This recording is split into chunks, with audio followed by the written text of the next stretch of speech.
తిరుమల శ్రీ వెంకటేశ్వర స్వామి వారి పవిత్ర ప్రసాదం లడ్డూ తయారీలో కల్తీ చేసిన నెయ్యి వినియోగం భక్తజన కోటి మనోభావాలను దెబ్బతీసింది. గత ప్రభుత్వ హయాంలో ఏర్పాటైన పాలక మండలి వ్యవహార శైలి లడ్డూ కల్తీ ద్వారా చేసిన అపచారానికి ఆంధ్రప్రదేశ్ రాష్ట్ర ఉప ముఖ్యమంత్రి పవన్ కళ్యాణ్ ప్రాయశ్చిత దీక్షకు శ్రీకారం చుట్టారు. పవన్ కళ్యాణ్ చేస్తున్న ప్రాయశ్చిత దీక్షకు సంఘీభావంగా విశాఖ జనసేన పార్టీ విశాఖ నగర అధ్యక్షులు దక్షిణ నియోజకవర్గం MLA Vamsikrishna Srinivas LIC building వద్ద మహాయాగం చేపట్టారు. ఈ సందర్భంగా ఎమ్మెల్యే వంశీకృష్ణ శ్రీనివాస్ మాట్లాడుతూ తిరుమల ప్రసాదాన్ని భక్తుల పరమ పవిత్రంగా భావిస్తారని, లడ్డూ తయారీలో కల్తీ ఘటనపై ప్రతి ఒక్కరిలో ఆవేదన ఉందని, ఉప ముఖ్యమంత్రి పవన్ కళ్యాణ్ చేపట్టిన ప్రాయశ్చిత దీక్షకు సంఘీభావం తెలియచేయడం అందరి బాధ్యతని చెప్పారు. తిరుమలలో జరిగినటువంటి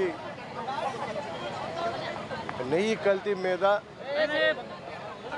శ్రీనివాసుని క్షమాపణ మహాయజ్ఞం చేస్తా ఉన్నాం. పవన్ కళ్యాణ్ గారికి మద్దతుగా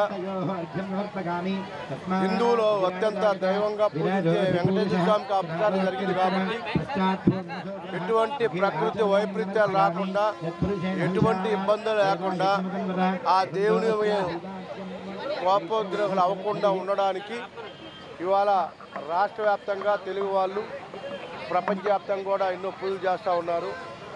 జరిగినటువంటి పాపాన్ని క్షమించమని, వెంకటేశ్వర ఆగ్రహించొద్దని ఇవాళ పవన్ కళ్యాణ్ గారు 11 రోజులు దీక్ష చేస్తున్నారు కాబట్టి ఆ దీక్షకు మద్దతుగా మేము ఇవాళ ఒకరోజు దీక్ష చేస్తూ ఉన్నాం.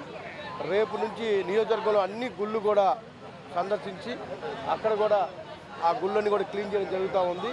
హిందువుల మనోభావాలు దెబ్బతిన్నాయి కాబట్టి మతాలకు అతీతంగా ఇవాళ ముస్లింలు కావచ్చు, క్రైస్తవులు కావచ్చు, ఎవరైనా కావచ్చు, ఎక్కడ జరిగినా పాపమే కాబట్టి, దేవుడు ఒకరే కాబట్టి ఎక్కడ జరిగినా ఇది అన్యాయాన్ని తీవ్రంగా ఖండిస్తూ ఉన్నాం.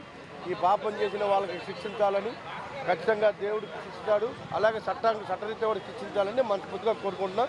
పవన్ కళ్యాణ్ దీక్ష అద్భుతంగా సక్సెస్ అవ్వాలని, ఇవాళ రాష్ట్ర వ్యాప్తంగా జరుగుతున్న దీక్షలని కూడా సక్సెస్ అవ్వాలని, ఆ దేవుని యొక్క ఆశీస్సులు దేశ ప్రజలకు, ప్రపంచ ప్రజలు అందరికీ ఉండాలని, ముఖ్యంగా మన రాష్ట్ర ప్రజలకు ఉండాలని మనస్ఫూర్తి కోరుకుంటున్నాం. అతను నాస్తికుడు అండి, అందరికి తెలుసు.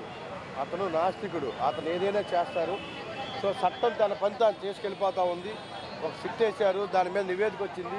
ఈఓ గారే స్వయంగా ప్రెస్ మీట్ పెట్టి మరి చెప్పడం జరిగింది, కల్తీ జరిగిందన్న విషయాన్ని చాలా స్పష్టంగా చెప్పడం జరిగింది. దాని రిపోర్ట్లు కూడా త్వరలోనే రిలీజ్ చేస్తారు. దానికి తగిన పరిహారం కూడా చెల్లించుకునే అవకాశం ఉంది.